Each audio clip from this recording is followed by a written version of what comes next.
क्योंकि शक और सवाल मुझे मालूम है जिसको है उसको हमेशा रहने हैं, और कोई दिन नहीं आना जब इसको ना कोई शक होगा ना सवाल होगा। हम नहीं सुनते। उसको शक और सवाल है, हमें स्पष्टता है। उसको शक और सवाल है और हमारे पास बोध है। दोनों अपना अपना काम करें ना। उसके पास प्रकृति है, मेरे पास आत्मा है। कोई काम है जिसको आप जरूरी जानते हैं पर आपकी वृत्ति नहीं मानती है, ऐसे हो जाइए जैसे किसी और की वृत्ति है। वृत्ति आपको बार बार बोल रही है ये काम क्यों करना है, मैं क्यों करूं, मैं नहीं मानता। आप बिल्कुल बस सिपाही की तरह वो करिए, ऐसा सिपाही जिसको आज्ञा मिल गई है और पूछा गया है कोई शक या सवाल, तो उसने कहा है नो सर। मजबूर। आत्मानुशासन। कड़ाई करो थोड़ी अपने साथ। हम इस लायक नहीं है कि अपने आप को बहुत ढील दें, मोहलत दें। जैसे कहते हो ना दूसरे की क्यों सुने, वैसे सबसे पहले कहा करो अपनी तो नहीं सुनेंगे। हाँ महर्षि, सबसे पहला सूत्र क्या है? अपनी नहीं सुनूंगा, क्योंकि तुम्हारे भीतर पता नहीं क्या क्या बैठा हुआ है। न जाने कितने प्रकार के जानवरों का सम्मिलित, प्रागैतिहासिक, आदिकालीन, फर्मेंटेड।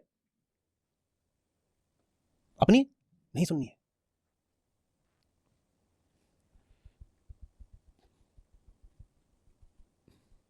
मजबूर तो देखो होना ही है। या तो खुद को मजबूर कर दो सही से प्रेम करने के लिए, नहीं तो दुनिया मजबूर कर देगी गलत से बंध जाने के लिए। अब चुन लो कि कौन सी मजबूरी चाहिए। सही बंधन को अपना के आजादी मिल जाती है, क्योंकि तुम मांग वही रहे हो जो तुम चाह रहे हो।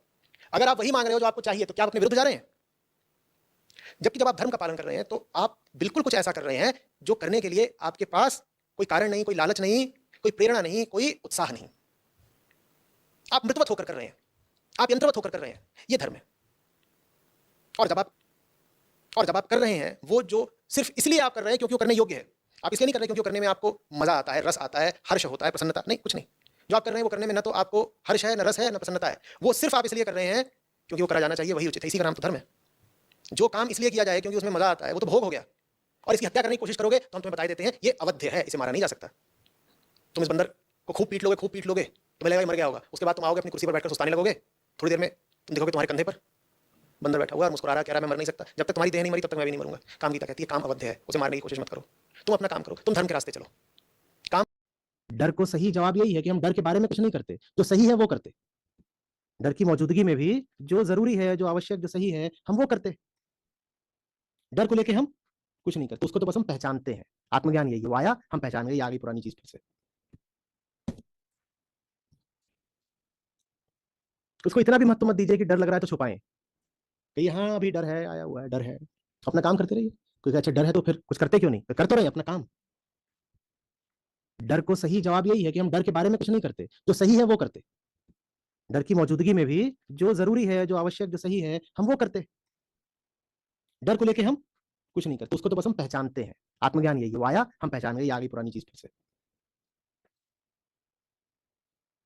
उसकी फॉल्सनेस, उसका मिथ्यात्व देखने के लिए वो उसी को देखते हुए बोलते तेरी उम्र नहीं बढ़ती, क्योंकि तू 2 साल से आती है मुझे परेशान करने, और तू 2 साल से इतनी की इतनी है।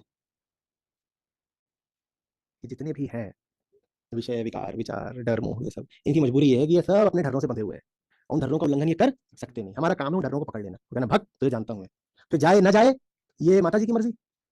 इससे ज्यादा हमारे हाथ में नहीं होता। हमारे हाथ में इतना नहीं होता कि हमारे ऊपर चढ़ेगा या नहीं चढ़ेगा, हम उससे रिश्ता बनाएंगे या नहीं बनाएंगे, और बगल में खड़ा रहेगा कि नहीं रहेगा ये हम तय नहीं कर सकते। सरदर्द के बावजूद आप अपना काम करते रहोगे या नहीं, ये आपके हाथ में। पर सरदर्द होगा कि नहीं होगा ये तो माता जी के हाथ में। कौन सी माता जी? प्रकृति। अब शरीर की कोई हालत है जिसमें सरदर्द हो नहीं होना है, तो सरदर्द तो होगा।